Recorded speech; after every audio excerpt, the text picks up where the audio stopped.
প্রিয় দর্শক, আসসালামু আলাইকুম। আজ আমি আলোচনা করব ওজিটিটি টেস্ট সম্পর্কে। কোনো ডক্টর এই টেস্টের নাম লিখে থাকেন ওজিটিটি, আবার কোনো ডক্টর এই টেস্টের নাম লিখে থাকেন জিটিটি। এর ফুল মিনিং হচ্ছে ওরাল গ্লুকোজ টলারেন্স টেস্ট।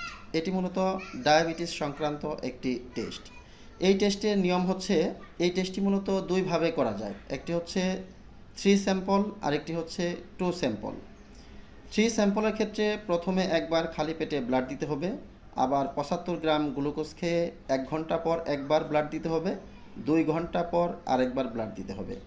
আর যদি 2 স্যাম্পল হয় তাহলে ব্লাড দিতে হবে 2 বার।